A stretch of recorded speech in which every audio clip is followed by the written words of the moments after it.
মিতুল দরজা খুলতেই হাত ভর্তি শপিংয়ের ব্যাগ নিয়ে ঢুকল তিশা। বাইরের ঘরেই বসেছিল তিশার ছোট যা বর্ষা। তিশাকে দেখে উঠে গিয়ে সে আগ্রহের সঙ্গে বলল, শপিং করা হয়ে গিয়েছে ভাবি? তিশা ক্লান্ত হয়ে সোফায় বসল, বলল, হ্যাঁ হলো। সবার জন্য কি কি কিনলে? বর্ষার কথা শেষ হতে না হতেই একটা পাতলা ব্যাগ তার হাতে ধরিয়ে দিল তিশা। নাও, তোমার জন্য শাড়ি এনেছি, তোমাকে বেশ মানাবে। এমন পাতলা একটা ব্যাগ দেখে ফেলফেল করে তাকিয়ে রইল বর্ষা। কতগুলো শপিং আর নামি দামি কোম্পানির ব্যাগের মধ্যে এমন একটা ব্যাগে কি আছে সেটাই বুঝল না বর্ষা। তাই সে ভ্রুকুচকে জিজ্ঞেস করল, ভাবি, শুধু শাড়ি এনেছো আমার জন্য? জুতা আর কিছু কসমেটিক আনার কথা ছিল যে? তিশা বর্ষার কথাতে বিরক্ত হলেও প্রকাশ করল না। ওহো, একদম ভুলে গেছি গো, কিছু মনে করো না। এবার সবার জামা কাপড় আমাকে কিনতে হচ্ছে, এত কিছু কি মনে থাকে বলো? অন্য ঈদে তাও তোমার ভাসুর আমার সঙ্গে থাকে, এবার তাও নেই। বর্ষার মনে মনে বেশ রাগ হল, তবে মুখে কিছু বলল না। তিশা আবার নরম সুরে বলল, তুমি এমনিই সুন্দর, তোমার কসমেটিক লাগবে না। আর জুতা তুমি না হয় তোমার বরকে বলে কাল নিয়ে নিও, কাল তো আরেকদিন সময় আছে, তারপর তো ঈদ। বর্ষা হ্যাঁ বা না কিছুই উত্তর দিল না। এতক্ষণ ঘরের এক কোণায় দাঁড়িয়ে দুই জায়ের কথা শোনার পর তিশার কাছে এগিয়ে এলো মিতুল। নিচু স্বরে বলল, তিশা ম্যাডাম, আমার নামে কি কিছু আনছেন? মিতুলের কথা শুনে অগ্নিদৃষ্টিতে তাকায় তিশা। মিতুল এ বাড়িতে কাজ করে বেশ কয়েকদিন হল। তার আগে ওর মা এ বাড়িতে কাজ করত। মিতুলের মা অসুস্থ হবার পর থেকে কাজের দায়িত্ব নিয়েছে মিতুল। মিতুলকে ধমকে তিশা বলে ওঠে, তোর জন্য আবার কি আনবো? তোকে মাস শেষে টাকা দেওয়া হয় না, সেটা থেকে কিছু কিনে নে। তোর সাহস তো কম না, আবার আমার কাছে আবদার করিস। মিতুল মন খারাপ করে বলল, কত টাকার পাই বলেন? যেইটুকু টাকা পাই ওইটা দিয়ে সংসার চালাতেই শেষ হয়ে যায়। আমার তো পরার জন্য মাত্র 2টা জামা আছে। মায়ের মুখ থেকে শুনছিলাম আপনার শাশুড়ি যখন বাইচা ছিল তখন প্রতি ঈদে আমার মাকে 2টো শাড়ি দেওয়া হইতো, তাই। মিতুলের কথা শেষ হতেই আবারও ধমক দিল তিশা। আমার শাশুড়ি যা করেছে করেছে, উনি তো কাজের লোকদেরও মাথায় তুলে রাখতেন। আমি ওসব করতে পারি না। কাজের লোক কাজের লোকের মতো থাকবি, বেশি বাড়াবাড়ি করলে ঘাট ধরে ধাক্কা দিয়ে বের করে দিতে সময় লাগবে না আমার। তিশার অমন কড়া কথা শুনে একেবারে নীরব হয়ে গেল মিতুল। সে বড্ড আশা নিয়েছিল, ভেবেছিল এবার অন্তত একটা পোশাক জুটবে কপালে। মাথা নিচু করে রান্নাঘরের দিকে চলে গেল সে।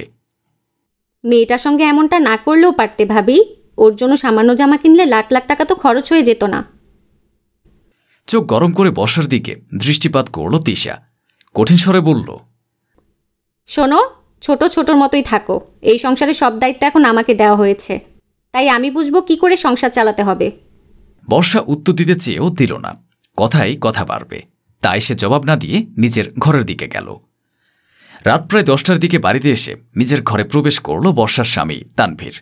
ঘরে ঢুকতেই বিছানায় বর্ষাকে মুখ ফুলিয়ে বসে থাকতে দেখে সে জিজ্ঞেস করল, কি হয়েছে বর্ষা, রেগে আছো মনে হচ্ছে? আমার ঈদ নষ্ট করার কি খুব দরকার ছিল? বর্ষার এমন উদ্ভট প্রশ্নে কপাল কুঁচকে গেল তানভীরের। মানে কি বলতে চাইছ, ভালো করে বলো। বর্ষা এবার মুখে কিছু না বলে তার বড় জায়ের দেওয়া ব্যাগ থেকে একটা কম দামি পাতলা শাড়ি বের করে দিল। তারপর ক্রোধ নিয়ে বলল, এই হলো আমার ঈদের শাড়ি, যার দাম 1000 টাকা হবে কিনা সন্দেহ। এটা তোমার অতি সম্মানিত ভাবি কিনে এনেছেন আমার জন্য। শাড়িটা দেখে তেমন হেলদোল দেখা গেল না তানভীরের।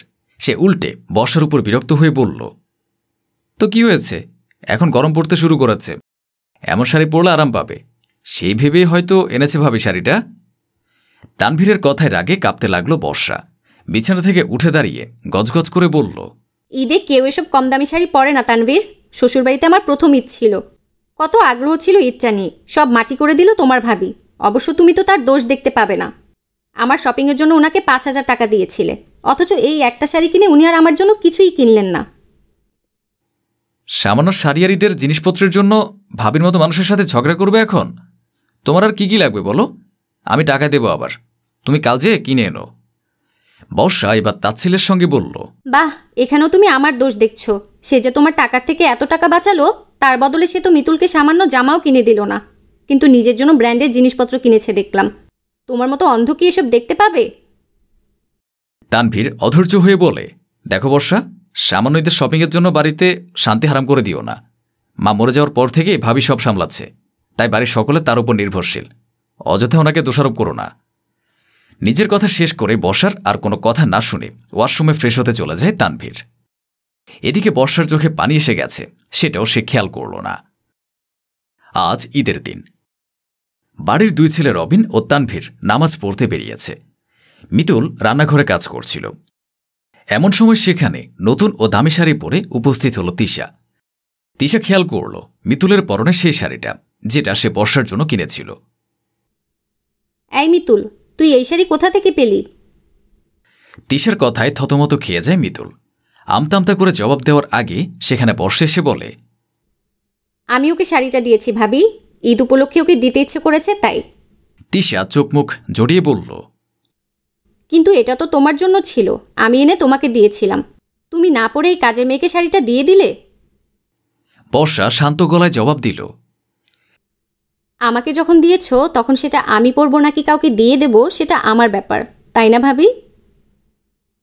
তিশা রাগে ফুঁসতে ফুঁসতে বলে ওঠে, এটা কিন্তু আমাকে ছোট করা হলো বর্ষা।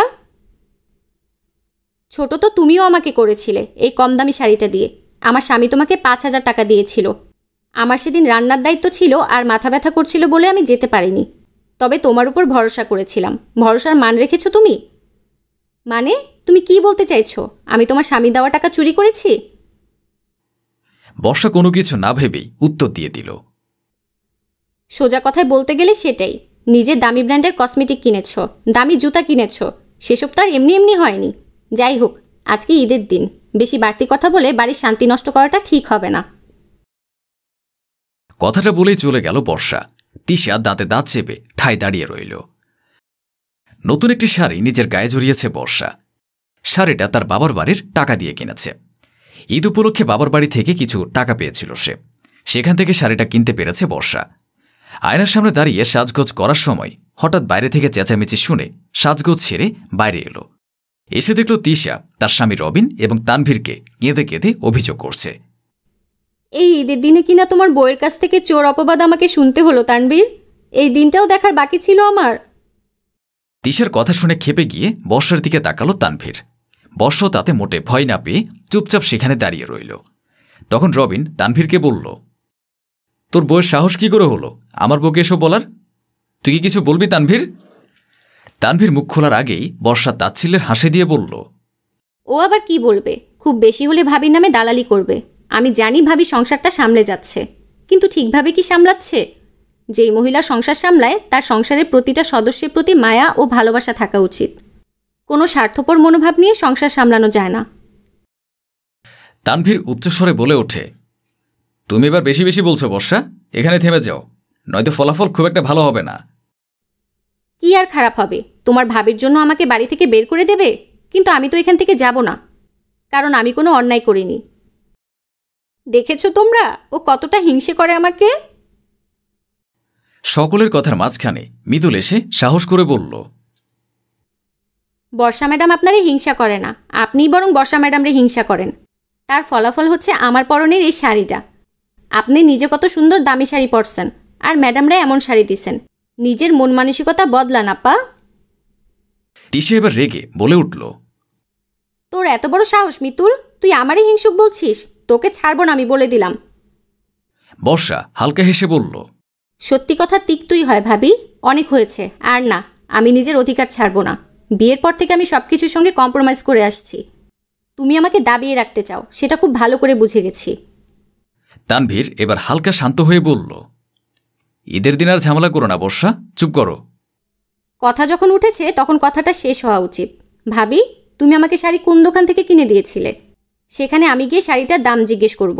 5,000 টাকা থেকে যতটা শাড়ির দাম সেটা বাদ দিয়ে যত টাকা বাকি থাকে সব আমাকে ফেরত দিয়ে দিতে হবে তোমাকে। আশা করছি ভালোই ভালোই ফিরিয়ে দিবে। তিশার মুখটা এবার ছোট হয়ে গেল। বর্ষা এবার দীর্ঘশ্বাস ফেলে বলল, বিয়ের আগে মা বলতো বিয়ের পর মেয়েদের যুদ্ধ করে চলতে হয়। তখন কথাটার মানে বুঝিনি। আজকে বুঝতে পারছি নিজের অধিকার নিজেকেই ছিনিয়ে নিতে হয়।